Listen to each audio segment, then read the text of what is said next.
Ito po hindi assignment ng leader, hindi assignment ng pastor. Ito po ay assignment nating lahat. Look at this. Ilan kayo ngayon dito? Ilan po kayo? Ilan po kayo ngayon? 70 plus. Subukan din yung 70 plus, mag-share kayo ng gospel, tigit-tigisa. Baka next month, doble ng membro ninyo. Meron na nakasabit sa kisame dahil sobrang puno na. Kasi nga, nag-face tayo ng gospel eh. Nagkakaroon po ba? Eh, may nasabi sa akin sa church, basta nakakang ako, wawalo kami. Sa church ninyo, wawalo kami. Ano ang ginagawa ng pastor? Lagi nag-Netflix. Dapat, umayo. Kasi bakit? Para matatagal ng membro, dapat umayo. Kasi we're called to make disciples, to make followers of Jesus Christ. Nagkakaalawang po ka. Kaya kung gusto nyo dumami ang membro ninyo, ay lumabas. Hindi lagi sa loob, hindi lagi mag-fellowship. Tumatapyan kayo lang. We need to go outside and to preach the gospel. Nagkakaalawang po ka. Sa NTPC, sa church namin, bukod po ang service ng young people tsaka ng Sunday service. Kasi pag sinama po yung people na Sunday service, hindi namin kakasya sa church. Kasi ang Friday po, yung young people, ako po yung pastor sa NTPC. So yung Friday kami. Hindi pwede magsamay kasi bakit? Mapupuno ang church. Saan galing yung people? Nag-decide po kami ng 16. Yung 16 na yun, nilaruan po namin kami yung at kasama ko 16. Pagturo sa amin 16, nagdala kami ng post ministry, punta kami sa school, nag-share namin gospel. Yung 16 nagpunga kami po lahat nila sa 100 plus because of campus ministry. You need to involve. Why? Ang daming kaluluwa nag-aabang, tayo lang ang hinihintay. Nagkakama po ba? Tayo lang hinihintay. Eh yun, merong may school sa harapan. Ang sarap dyan. Pasukin nyo. Salamat po nyo.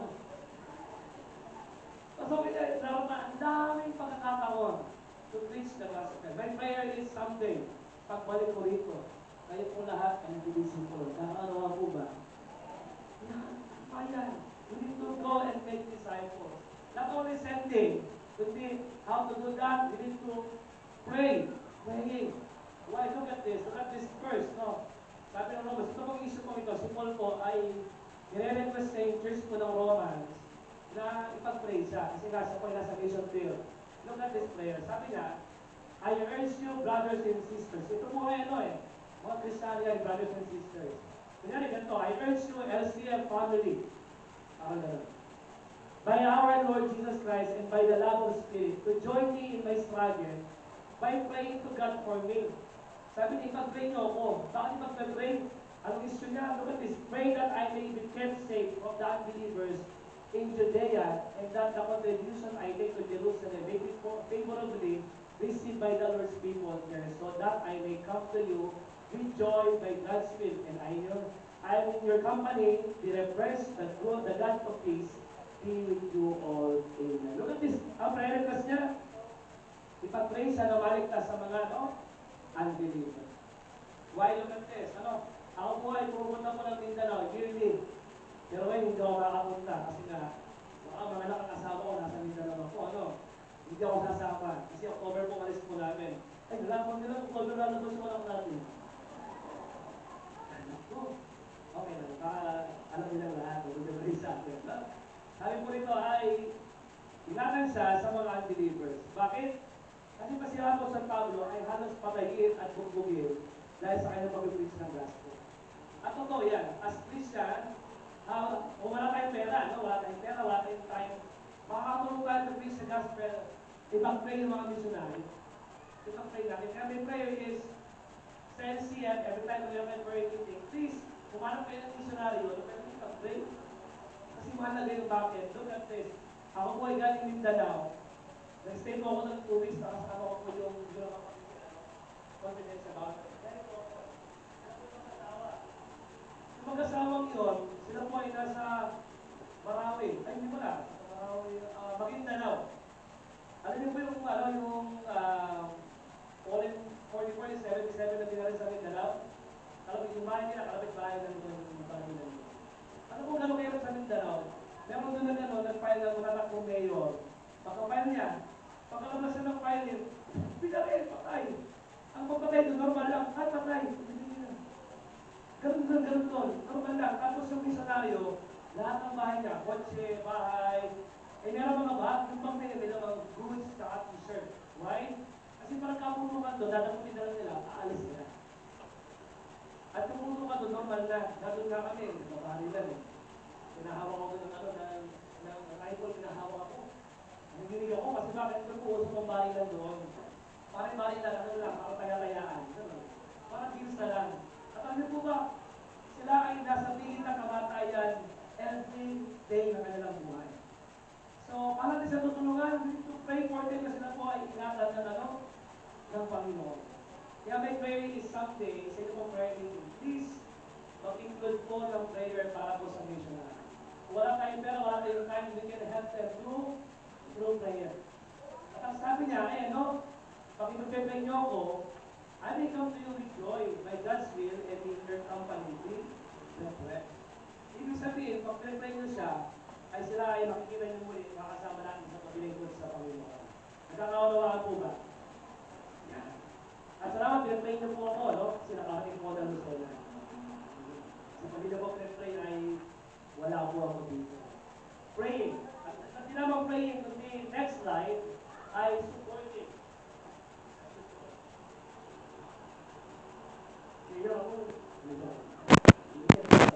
Supporting. Ano klaseng support, no? Let's go. Ano ba? Hindi ko supporting, ano? Ganito po, look at this. At ang pamilya sila po ay giver. Giver na church. Tinutulungan ko niya si Pablo para, si Pablo po, by the way, sa po ay may trabaho siya po ay tent maker. Hindi siya nakaasa sa church.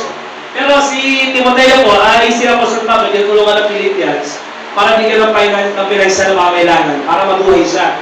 Ito po sabi ni Pablo, moreover, as you Philippians know, in the early days of your acquaintance with the gospel, when I set out from Macedonia, not one church shared with me in the matter of giving, received except you only.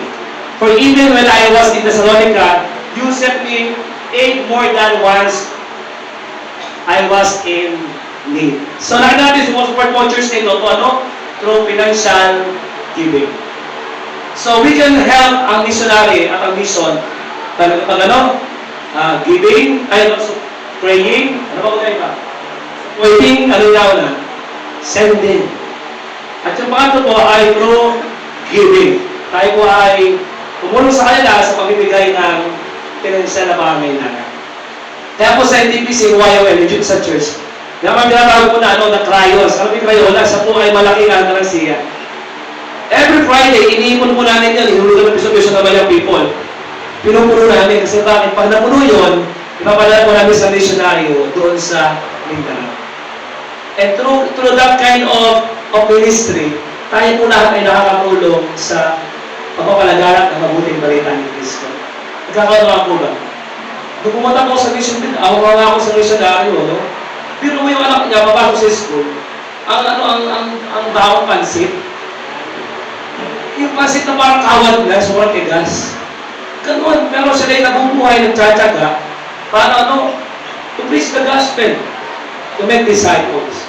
Kaya, para tayo mapapala sa kanila, para tayo nakatulong to preach the gospel, we need to help them financially. Kaya my prayer is, this church ay magkaroon din po tayo ng part na makapagbigay ng tulong sa mga missionary. Sapagkat your money ay mahalaga sa kanila. Ito po hindi nila pagtotongkit, hindi po pang ito po yung kanilang gagamitin para ipagbahagi po ang kaligtasan ng Kristo. Dahil kami po, bilang mga pastor, nabubuhay kami ng support ng church. Promise. Ako po ay tinutulungan ng church para mabuhay. Support ako ng church. At ako naman bilang pastor, ito, gusto ko matutunan about isa. Kung sino man dito tumatanggap ng pera mula sa church, you need to be faithful. Right? Kasi yung kapera niyan, binigay ng membro ng buong puso. Walang-wala, binigay sa church, Tapos pagdating sa iyo, aabusuin mo yung pera bilang isang pastor. Hindi mainam yun. Pag binigyan ka ng pera mula sa gawain, mula sa Panginoon, you need to use that properly and faithfully. Because from faith yun, At ito mo nawa kami prayer is, we need to help them through giving. I think last na yan. Meron pa isa, no? Ayun, okay. Why? Ba't natin kailangan gawin yan? Ba't kailangan gawin? Look at this, sasabi po ni Pascal. Ang sabi niya, there is a God-shaped vacuum in the heart of every man. which cannot be filled by any created thing, but only by God, the Creator made known through Jesus. Sabi niya, ang puso ng mga tao sa mundo, parang may vacuum sa puso, may butas. At kahit anong ilagay mo, pera, kayamanan, hindi mapupunan ang buhay ng isang tao. Unless na makilala nila si Kristo, doon mapupuno ang kanilang buhay. Look at this, look at the verse. Now, sabi kasi dito, Romans 1:16. For I am not ashamed of the gospel because it is the power of God that brings salvation to everyone who believes, first to the Jew, then to the Gentile. It means, sa pag-share ng gospel, meron kang pangyarihan mula kay Kristo at ito'y nagbabago ng buhay. Nagtutuwid ng buhay. Kaya tandaan yung buhay nyo dati, na kayo mag-iinom, chismosa. Nung kayo tumanggap sa Panginoon, chismosa ka pa rin ng salita ng Panginoon. Nung hindi nakakilala sa Panginoon, tandaan yung buhay nyo dati. Tandaan nyo, mahihiya ka sa Panginoon. But because of the power of the gospel, nandiyan kami, press na press, binuhay ng Panginoon at ginagamit ng Lord mula sa kanyang pag-ibig at sa kanyang kaligtasan. Because merong power sa kaligtasan mula kay Kristo. Kaya may question is, kung hanggang ngayon ang asawa mo ay hindi natatapat sa iyo, you need to preach the gospel sa kanya. Paano? You need to pray for that. Alam mo ba yung tatay ko? Sa po yan, unbeliever. So, wala pinanganak ko, unbeliever yan, no? Siya po ay manguusig ko rin. Alam mo manguusig?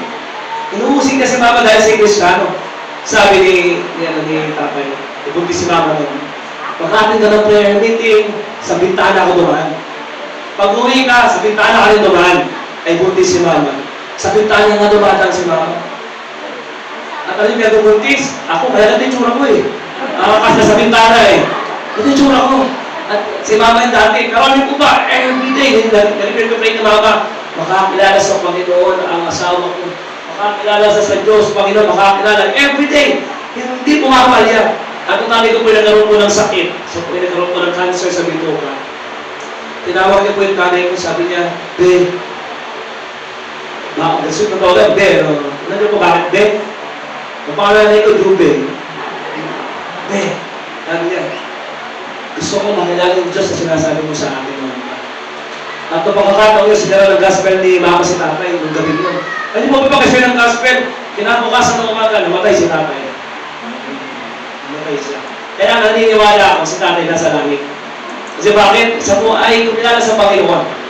At kaya kung kayo may asawa, magay sa akin na sa ulo, ipag-training mo. Kaya nakunin po ba si Mama, parang namumulang na gabi-gabi. Tapos nagiging sa tatay ko, naka-headset. Sabi natin, ako bagay, ako bagay, tinukulang mo na. Kasi gabi-gabi, may pray na namin, alam ko ba, nakakilala sa Panginoon ng aking pong tatay. At lahat ng aking kapatid, pamangkin, naglilingkod sa Panginoon. So kung gusto nyo makakilala sa Diyos, ang inyong pong mga magulang, ang inyong kapatid, we need to preach the gospel because we know there is power in the name of Jesus. Salamat kayo magbago. Sino pong sagot? Anong resulta? Ano pong patunayan na si Kristo ay babago ng buhay? Tira mo sarili mo ngayon. Okay, binago ng Panginoon. Dahil may kapangyarihan niya sa Kristo. Sabi na kayo, for I am not ashamed of the gospel because it is the power of God that brings salvation to everyone who believes. Lahat ay importante. Why we need to preach the gospel? Kailangan ng tao ang kaligtasan ni Kristo. Hindi ang sagot sa mundong ito si BBM. Hindi 20 pesos na bigas. Hindi. Ang sagot sa problema ng mundong ito ay kaligtasan niya sa Kristo. That is the answer. Kasi bakit this earth is very corrupted. Alam niyo po ba? Ang mali ngayon tama at ang tama ngayon ay mali. Ganun ang mundo ngayon. Ganun ang mundo ngayon. Pero yan yung kaya gawin niya because napagkakas mo na. Huwag mo gawin, isipin ang isang bagay na pang-Diyos. Kasi Diyos lang yun eh. Ang isipin mo, yung kaya mong isipin bilang isang tao. Kasi sa'yo Diyos. At di mo kaya gawin yun kasi mamamatay ka. Kasi Diyos lang ang may kaya. Naunan po ba natin? For I am not ashamed of the gospel because it is the power of God that brings salvation to everyone. Sabi ng Bible, merong 100 tupa na wala ang isa, iniwan ng Diyos ang 99 para hanapin ang isa. Why? Because lahat ng tao sa mundong ito ay mahalaga sa Panginoon. At kaya natin mahalaga ang buhay ng bawat isa. Kaya kung meron kang kinaiinisan sa labas, chismosa, naiinis ka, nagbahay, hindi babayad ng utang, huwag kang magalit. Kundi maawa ka dahil wala silang kaligtasan, kailangan nila ng kaligtasan. That is the answer. That is the answer of the cruelty ng mundong ito. At sabi ng isang verse dito, let's start. Paano ba makatulong? Noong una, ano nagawin po natin? How to bring the salvation? Number one, we need to know the scope. Pangalawa, we need to engage. At yung pangatlo, we need to equip. That is equipping. Ano ba equipping? No? Yung tao ay tutulungan mong makakilala sa Panginoon, i-equip mo siya. Tutulungan mo siya. Paano? Look at this. So Christ Himself gave the apostles, the prophets, the evangelists, the pastors and teachers to equip His people for work of service so that the body of Christ may be built up. Ibig sabihin, tayo po natin na mga Kristiyano ay kailangan po natin mag-equip. Ano po ang equip na gagawin po natin? Ating pong tuturuan ng mga Kristiyano na sila po ay mag-share ng gospel. Tuturuan po natin ang bawat isa.